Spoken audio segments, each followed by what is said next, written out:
Sheila, happy birthday to you. Thank you.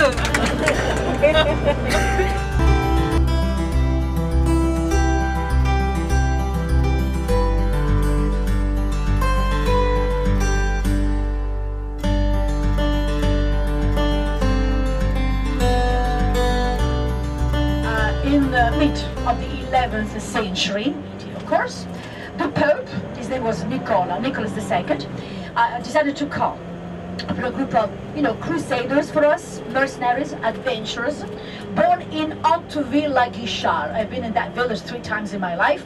Hauteville is in France. It's northwest of Coutances. It's in that area called the Normandy in France. You do know where Normandy is. So 2 brothers decided to intervene. Yellow, orange, big bell-shaped flowers. They're like big bells. They call this a bignonia in Italian. I don't know if you've ever seen these huge flowers, look like bells, orange color. These are the beans, you see the long flowers. Anyway, this is the only street that would take us to the main square. But I've got very good news for you, because the cathedral that we're going to visit now is not that huge church built on top of the hill. I don't know if you can see it. There is a big church. Are there any volunteers? 380 steps. I'm serious. 380 steps like this to walk up to the shrine of Saint Mary of the Rocks. Yeah, there's a big church in the sunshine there with a clock. Not this. Luckily for you and me, our cathedral is at the end of this typical street here to the right. All right. So please calculate. I said 10 past 10. 10:15. Please, everybody back here, not in town, back here. So calculate about 10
of St. Mark of Ravenna. Some of you maybe have been to Santa Pollinare in Ravenna, south of Venice, or the Basilica of St. Mark, Hagia Sophia in Istanbul.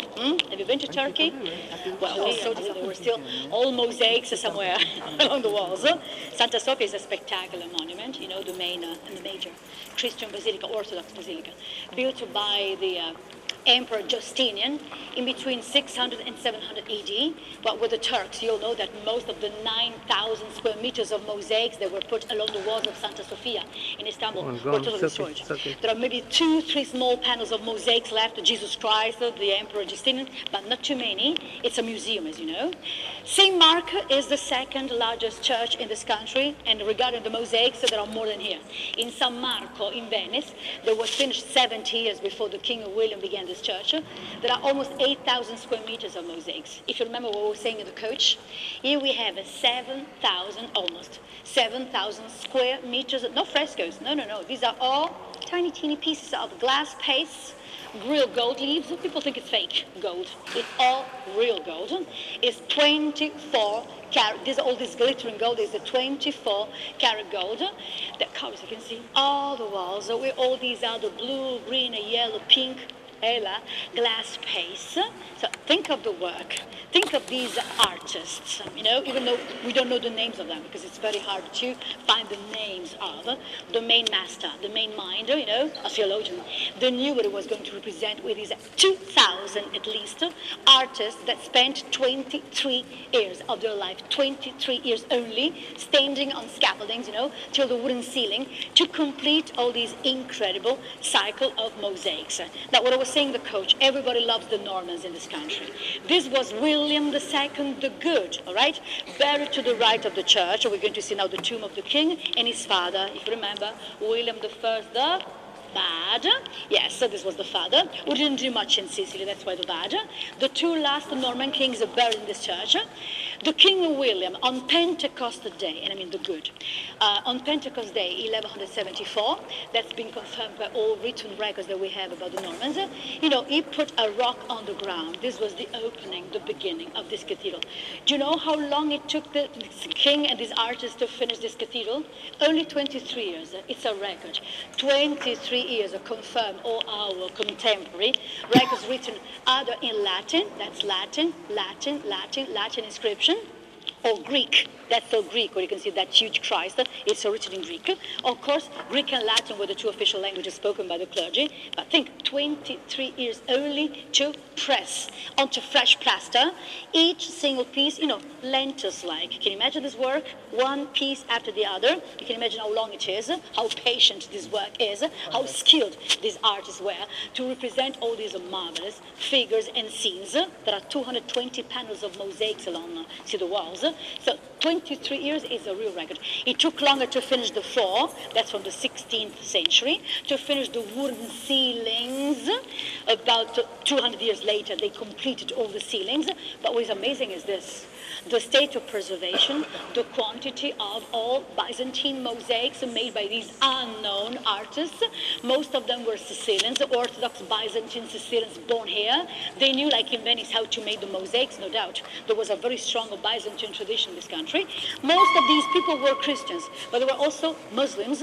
They were not converted. Muslims, they really followed Allah and the Quran, who were absolutely respected and tolerated by the king. And look what they did for us. This kind of decoration has always been called by the historians arabesque. Can you please look at this? These are all Arabic. Arabesques, always geometrical is arabesques. We don't know what they are. I saw the same thing in ceramic tiles in Cairo last time I was in Egypt, maybe 10 years ago. Ceramic tiles.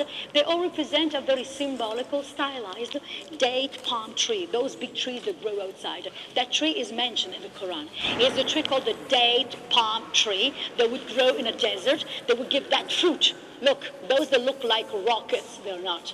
These are the dates, the small date here, 1, 2, 3, 4, 5, 6, given by the tree, that says the Quran would physically feed the body and spiritually feed the soul. So they consider them trees of life, trees of salvation, according to the Muslim Oriental tradition, but this has never been a mosque.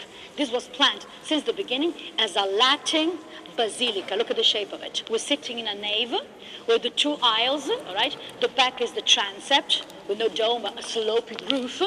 See, the shape is, absolutely common for us. All Christians in general, they recognize this kind of Latin cross, but this is a Catholic tradition. The inspiration for the King William was the Basilica of St. John of Lateran in Rome. Have you been to Rome? Not St. Peter's yet, no? San Giovanni, St. John of Lateran, built by Costantino, the emperor, was the inspiration for this kind of layout. So one long nave, two aisles, the chancel or transept of the three apses. Well, I remind you that in Sicily, until the Norman age, most of our churches, not only St. Mark, had been built according to that cross. If you look at my light there is a cross. There are several crosses on the way, even there, one here. This is with the olive sprig, and this is Noah and his family. But do you notice what they represented in the waters of the flood? There is a one drowned man. He's dead, and you can see all his body. You can you see that? Now think how difficult with such tiny pieces of glass to represent also, these details, the body, to the waves here, the waters, you can see it. And that's another one. They're floating. Well, this is the foot, and this is the leg, see? And this is the face. Amazing, the search of realism. This is just, one of the most spectacular sequence of mosaics in our country. This is the end.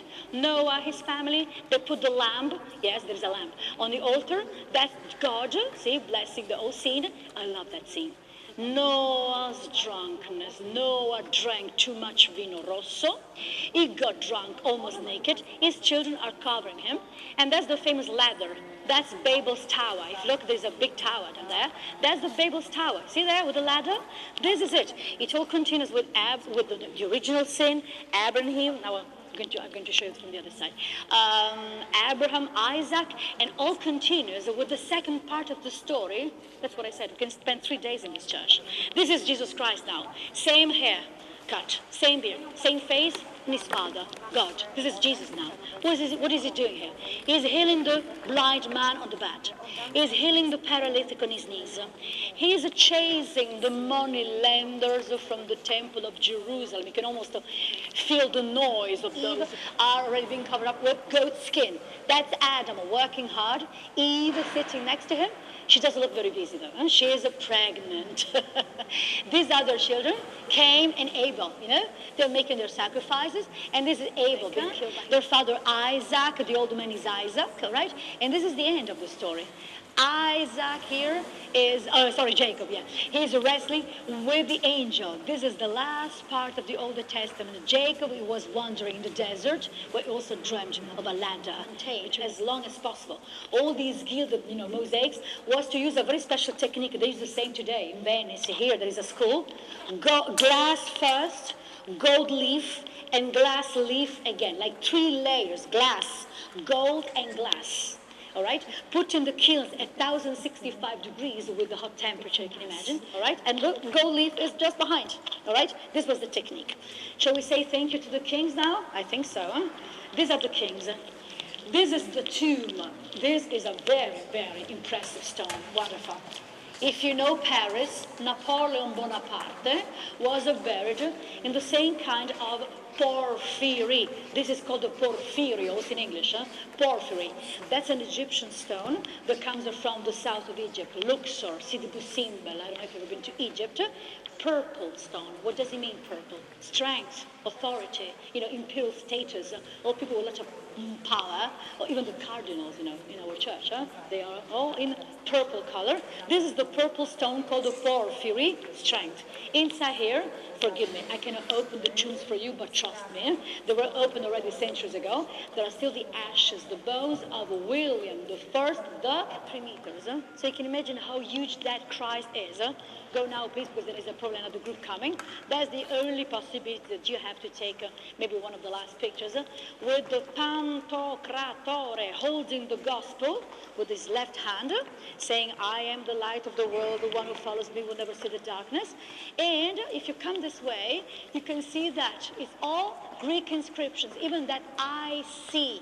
And the other side says XC in the Bible. Paul's decapitation, hard to see it, is over there, the other side. So this is Peter's life. That's Paul's life in front of you. You can see it. With Paul's flight from the prison of Damascus, hidden in a straw basket.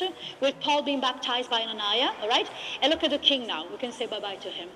We are surrounded by all wonderful scenes, including, can you see that? The washing of the feet. This is the beginning of the passion of Jesus Christ, before the crucifixion, which is on the opposite side. But if you follow 1 minute, last minute, see my light. This is the washing.